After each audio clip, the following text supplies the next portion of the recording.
성막 봉헌 도유식. 성막이 완성된 것은 출애굽기 제2년 1월 1일이었습니다. 출애굽기 40장 2절 17절. 그리고 이스라엘 백성이 시내 광야에서 출발한 것은 출애굽 제2년 2월 20일이었습니다. 민수기 10장 11절에서 12절. 성막이 완성된 후 성막과 모든 부속물에 기름을 발라 거룩하게 구별하는 예식이 있었습니다. 민수기 7장 1절. 이때 이스라엘 족장 두령 감독관들이 하나님께 예물을 드렸는데 덮개 있는 수레 6과 소 12였습니다. 족장 2사람의 수레 하나씩, 족장 1사람의 소 1마리씩 바친 것입니다. 민수기 7장 2절에서 3절. 하나님께서는 예물로 받은 이 수레와 소를 레위인에게 주라고 명령하셨는데 각기 그 직임대로 회막 봉사에 쓰게 하기 위함이었습니다. 민수기 7장 4절에서 6절. 게르손 자손들은 성막의 앙장들과 회막과 그 덮개와 장 등 주로 천이나 가죽 종류와 회막 외형을 이루는 줄과 기구들을 운반함으로 민수기 4장 24절에서 26절. 수레 둘과 소 넷을 받았습니다. 민수기 7장 7절.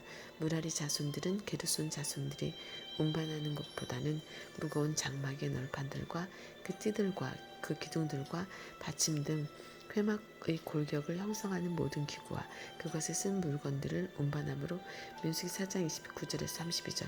게르손 자손들이 받은 것의 2배에 해당하는 수레 넷과 소 8을 받았습니다. 민수기 7장 8절. 그러나 고앗 자손들은 증거계와 진설병상 등대와 단들과 성소에서 봉사하는 데 쓰이는 기구들과 휘장과 그것에 쓰는 모든 것을 어깨에 메어서 운반함으로 민수기 3장 31절, 4장 4절에서 16절. 수레와 소를 주지 않았습니다. 민수기 7장 9절에서 고앗 자손에게는 주지 아니하였으니 그들은 성소의 직임은 그 어깨로 매는 일을 하는 까닭이었더라라고 말씀하고 있습니다. 첫 번째 12지파 족장들이 하루 한 사람씩 11일간 드린 봉헌 예물 이어서 하나님께서는 족장들에게 매일 한 사람씩 단의 봉헌 예물을 드리라고 명령하셨습니다.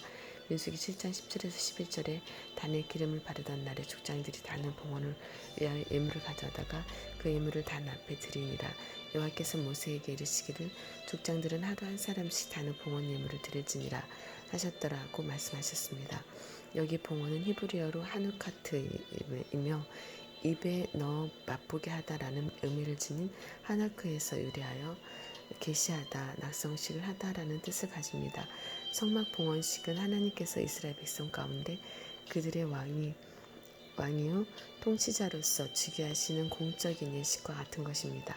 12지파 족장들이 하루 한 사람씩 번제단의 봉헌 예물을 10일 동안에 드렸습니다. 민수기 7장 11절에서 12절 78절. 10일 동안의 안식일이 끼어있음에도 불구하고 안식일에 구애받지 않고 계속 진행하였습니다. 12지파 족장들이 바친 예물의 종류와 분량이 똑같았는데도 12지파 족장들이 예물을 드릴 때마다 그 품목들을 매번 반복해서 기록하였습니다. 민수기 7장 10절에서 83절. 이것은 그들의 헌신과 헌물을 영원히 기념케 하여 후대의 모범으로 남겨두려 하신 것입니다. 첫째, 하나님께서는 예물과 예물을 바친 사람을 기쁘게 연락하셨습니다. 예물의 품목과 그 양을 기록하고 예물을 바친 사람을 기록하고 있습니다. 즉 하나님께서는 각각의 예물들과 예물을 바친 사람 창세기 4장 4절에서 5절을 기쁘게 받으셨습니다. 이는 하나님 앞에 예물을 바친 12족장들 개개인의 인격 모두를 똑같이 소중하게 여기신 것입니다. 아무리 사소한 것일지라도 하나님께 바친 모든 것은 하나님께서 모두 기록하시며 절대 잊지 않으시고 일일이 영원히 기억하신다는 것을 말씀해주고 있습니다. 말라기 3장 16절, 마태복음 10장 42절, 25장 40절, 히브리서 6장 10절. 둘째, 하나님께서는 12지파 족장들이 하루 한 사람씩 예물을 드리도록 하셨습니다.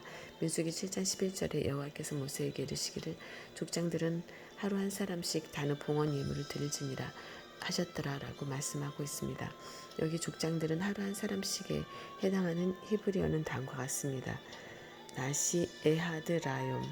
이것을 살려 표준 세번역에서는 주께서 모세에게 말씀하셨다. 하루의 지도자 한 사람씩 제단 봉헌 재물을 가지고 오게 하여라 라고 번역하였습니다. 이렇게 12지파의 이름을 일일이 기록하심으로 모든 이스라엘 백성이 단을 위한 봉헌 예물을 드리는 일에 하나도 빠짐없이 참여했음을 강조하셨습니다. 이는 하나님께서 개개인과의 단독적인 교제를 하시며 그들의 아름다운 헌신을 일일이 기억하시는 분임을 보여줍니다. 더 나아가 하나님께서는 이스라엘 각 지파들을 모두 중요하게 보시며 그들 모두로부터 경배와 찬양을 받으시기를 원하신다는 것을 분명히 하신 것입니다. 누가복음 4장 8절 각 지파가 동일하게 드린 봉헌 예물들 모세가 성막 세우기를 피라고 단에 기름을 바르던 날에 이스라엘 족장들이 각 지파들에 드린 단의 봉헌 예물은 다음과 같습니다. 130세겔 음반, 은접시 하나와 70세겔 중 은발이 은사발 하나를 드렸고 이 두 그릇에는 소재물로 기름 섞은 고운 가루를 채웠습니다. 민수기 7장 13절, 19절, 25절, 31절, 37절, 43절, 49절, 55절, 61절, 67절, 73절, 79절 또 10세겔 중 금숟가락 하나를 드렸고 그것에는 향을 채웠습니다. 민수기 7장 14절, 20절, 26절, 32절, 38절, 44절, 50절, 56절, 62절, 68절, 14절, 80절 또 번제물로 숫송아지 하나와 순양 하나와 1년 된 어린 순양 하나를 바쳤고 민수기 7장 15절, 21절, 27절, 33절, 39절, 45절, 51절, 57절, 63절, 69절, 75절, 81절 속죄 제물로 순념소 하나를 바쳤으며 민수기 7장 16절, 22절, 28절, 34절, 40절, 46절, 52절, 58절, 64절, 70절, 76절, 82절 화목제물로 소 둘과 순양 5과 순념소 5과 1년 된 어린 순양 5을 바쳤습니다. 민수기 7장 17절, 23절, 29절, 35절, 41절, 47절, 53절, 59절, 65절, 71절, 77절, 83절 그리하여 12일 동안 이스라엘 족장들이 드린 단의 봉헌 예물은 성소의 세겔대로 은이 도합 2400세겔이며 금이 도합 120세겔이었습니다. 또 번제물로 숫송아지가 12마리, 순양이 12마리, 1년 된 어린 순양이 12마리의 소제물이 드려졌으며 속죄 제물로 순념소가 12마리, 화목제물로 숫소가 24마리, 순양이 60마리, 순념소가 60마리, 1년 된 어린 순양이 60마리였습니다. 민수기 7장 84절에서 88절 특별히 번제물이나 속죄 제물보다 화목제물이 월등히 많은 것은 하나님의 백성에게는 무엇보다도 감사가 넘쳐나야 함을 교훈합니다. 그러므로 성도의 삶에는 범사에 항상 감사가 차고 넘쳐야 합니다. 에베소서 5장 20절, 골로새서 2장 7절, 사일정 5장 18절 세 번째 봉헌 예물을 드리는 하나님께서 모세에게 말씀하시고 또 그의 말을 들으심 엄청난 양의 정성된 봉헌 예물을 드린 후에 하나님께서는 속죄소 위에서 모세에게 말씀하셨습니다. 민수기 7장 89절에서 모세가 회막에 들어가서 여호와께 말씀하려 할 때에 증거계 위 속죄소 위의 두 그룹 사이에서 자기에게 말씀하시는 목소리를 들었으니 여호와께서 그에게 말씀하심이었더라라고 말씀하고 있습니다. 하나님께서는 말씀을 통해 이스라엘 백성이 봉헌한 예물을 기쁘게 받으셨음을 확인시켜 주셨습니다. 더 나아가 지성소가 바로 하나님께서 말씀으로 사람들을 만나 주시는 장소임을 나타내셨습니다. 말씀을 통한 이러한 만남은 훗날 말씀이신 예수 그리스도께서 성육신 하심으로 절정에 이르게 됩니다. 요한복음 1장 1절에서 2절 14절 각 지파는 유다 지파, 이사갈 지파, 스불론 지파, 르우벤 지파, 시몬 지파, 갓 지파, 에브라임 지파, 므낫세 지파, 베냐민 지파, 단 지파, 아셀 지파, 납달리 지파 순서로 예물을 드렸습니다. 민수기 7장 12절에서 83절 이 순서는 12지파의 진 배치의 순서와 일치합니다. 민수기 2장 2절에서 31절 이처럼 광야 행군을 앞두고 진 배치의 순서대로 하나님께 예물을 드린 것은 성막을 주신 하나님께 감사할 뿐만 아니라 앞으로 모든 광야 노정 가운데 하나님께서 동행해 주시기를 소망하며 전적으로 하나님만을 의지하겠다는 신앙 고백이었습니다. 성막의 외부 구조 성막은 여호와의 구름이 떠오르면 밤이든지 낮이든지 진행하여야 하는 환경에서 백성과 함께 움직이는 이동성전이었습니다.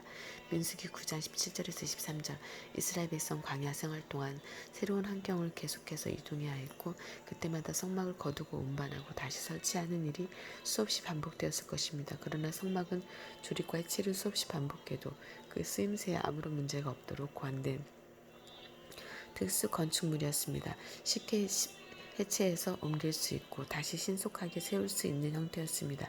그리고 그 안에 배치된 각종 기구들은 각각 따로 제작되었습니다. 이렇듯 조립식이었으므로 갈고리, 촉, 가름대, 말뚝, 널판, 띠, 금고리, 놋고리 등과 같이 이음새나 연결이나 고정을 위한 기구들이 많았습니다.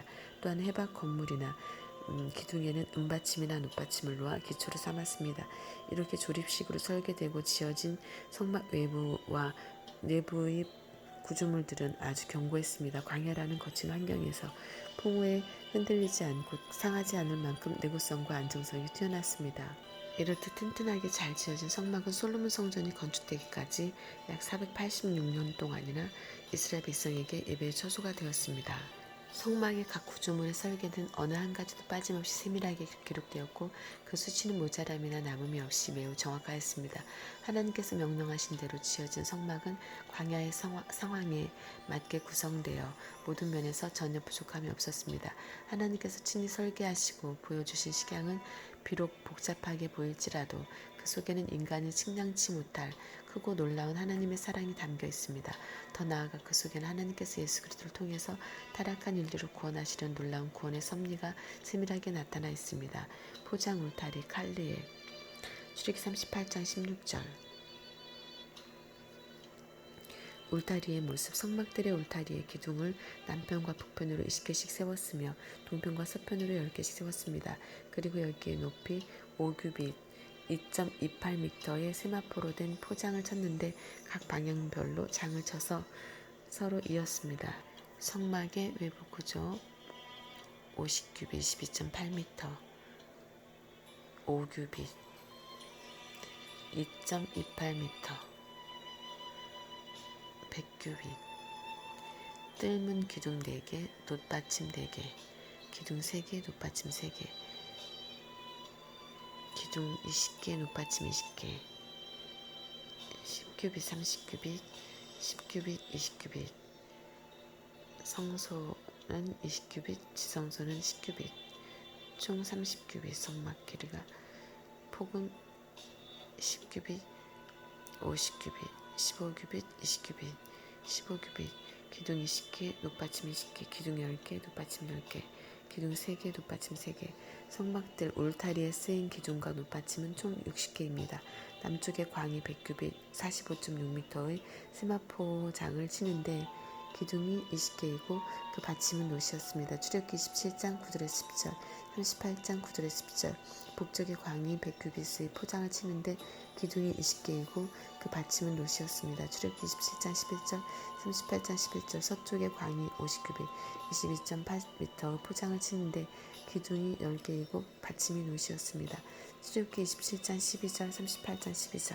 동쪽 역시 광이 50규빗 22.8m였지만 출애굽기 27장 13절 38장 13절 문이 있었기에 포장을 치는 방법은 서쪽과 달랐습니다. 문을 기준으로 이편으로 포장이 15규빗 6.84m, 기둥이 셋, 놋받침이 셋이었으며 출애굽기 27장 14절 38장 14절 저편으로 역시 포장이 15규빗 6.84m, 기둥이 셋, 놋받침이 셋이었습니다. 출애굽기 27장 15절 38장 15절 뜰문은 청색, 자색, 홍색 실과 가늘게 꼰 배실로 수놓아 짠 20규빗 9.12m의 장으로 만들었는데 그 기둥이 놋받침이 넷이었습니다. 27장 16절 출애굽기 38장 18절에 19절 울타리의 재료 출애굽기 27장 10절에 그 기둥이 수물이면 그 받침 수물은 놋으로 하고 라고 기록되어 있는데 영어 성경 NASB에서는 and its pillars shall be 20 with their 20 sockets of bronze라고 번역하고 있습니다. 놋으로 만들어진 것은 기둥이 아니라 받침입니다. 또한 놋으로 만들어진 성막의 성물들을 기록하고 있는 출애굽기 38장 29절에서 31절에서는 기둥을 놋으로 쌌다는 내용이 발견되지 않습니다. 성경에는 기둥을 어떤 재료로 만들었는지 명확한 기록은 없지만 아마도 성소와 지성소 입구의 기둥들처럼 조각목으로 만들었을 것으로 추정됩니다. 출애굽기 26장 32절, 37절, 36장 36절 기둥은 구속사적으로 예수 그리스도의 진리의 말씀을 상징합니다. 요한복음 1장 14절, 에베소서 1장 13절, 디모데전서 3장 15절 또한 불에 대한 강력한 내구력을 가지고 있는 놋, 신명기 33장 25절, 에레미야 1장 18절로 만든 받침은 죄인을 향하여 쏟아진 하나님의 불같은 진노의 심판을 친히 감당하신 그리스도의 고난과 인내를 상징합니다. 그러므로 오늘날 교회가 그리스도의 십자가 터 위에 하나님의 말씀을 가지고 바로 세워지면 어떤 환란 속에서 절대 무너지지 않을 것이며 어떤 심판도 능히 이길 수 있을 것입니다. 마태복음 7장 25절, 16장 18절, 고린도전서 3장 10절에서 15절. 성막들 울타리는 높이 5규빗 2.28m의 세마포장으로 둘러쳤는데 이 출애굽기 27장 18절, 38장 16절 18절 세마포의 포장을 가리키는 히브리어 명사 켈라는 사무엘상 17장 40절의 물매를 가리키는 단어와 동일합니다. 양편의 기둥에 세마포 포장을 붙잡고 있는 상태는 물맷돌이 장전된 물매를 연상시켜줍니다. 세마포의 흰 색상은 거룩함과 순결을 상징하므로 성막 안과 밖의 완전하고도 거룩한 구별을 뜻합니다. 모래바람이 자주 일어나고 먼지가 많은 광야에서 바깥 울타리를 흰 세마포로 만든다는 것은 실용적으로 보이지 않습니다. 하지만 하나님께서는 가장 안쪽의 지성소에서부터 제일 바깥 울타리에 이르기까지 성막 전체가 성결하게 구별될 장소임을 보여주시기 위해 사방 울타리를 흰 색상의 세마포장으로 두르도록 하셨습니다. 이스라엘 백성은 멀리서도 눈에 띄는 사방이 하얀 성막의 울타리를 볼 때 그곳에 하나님께서 임재하고 계심을 생각하면서 하나님을 경외하는 거룩한 삶을 다짐했을 것입니다. 울타리의 특징, 뜰의 모든 기둥에 은으로 된 기둥머리 싸개가 있었습니다. 출애굽기 38장 17절에서 19절 각 기둥의 머리에는 은으로 만든 기둥머리 싸개가 있었는데 출애굽기 38장 17절에서 19절 이것은 성막들 포장 기둥의 머리를 은으로 도금하여 덮은 것으로 기둥머리를 보호하고 외관상 아름답게 보이도록 하기 위한 것이었습니다. 또한 기둥머리 싸개를 통해 울타리 안과 밖으로 줄을 메어서 말뚝으로 고정하였습니다. 이처럼 기둥머리 쌀개와 말뚝과 줄은 사방의 각 기둥을 힘있게 지탱해주는 매우 귀중한 역할을 하였습니다. 두 번째, 은갈고리는 성막들의 세마포장을 걸기 위해 기둥에 고정된 고리나 못을 의미합니다. 출애굽기 27장 17절, 38장 17절, 19절 성막들 울타리는 은갈고리 바부 중 하나만 망가져서 떨어져도 하나로 연결시킬 수 없습니다. 이처럼 비록 작고 보잘것없더라도 각 성도의 은사는 모두 주의 몸된 교회에 유익하도록 주어진 것임을 명심하여야 합니다. 사도 바울이 더 약하게 보이는 지체가 도리어 요긴하고 고린도전서 12장 22절 덜 귀히 여기는 그것들을 더욱 귀한 것들로 입혀주며 고린도전서 12장 23절 아름답지 못한 지체는 더욱 아름다운 것을 얻고 고린도전서 12장 23절라고 말씀한 것은 전혀 중요해 보이지 않고 심지어 쓸데없어 보이는 지체도 몸을 이루는 데 있어서는 꼭 필요하다는 것입니다. 그러므로 우리는 지극히 겸손한 마음으로 각각 자기보다 남을 낮게 여겨야 합니다. 빌립보서 2장 3절 은 가름대는 단단히 연결시켜주는 역할을 합니다. 가름대는 히브리어로 달라붙다, 결합하다 혹은 띠, 골이라는 뜻을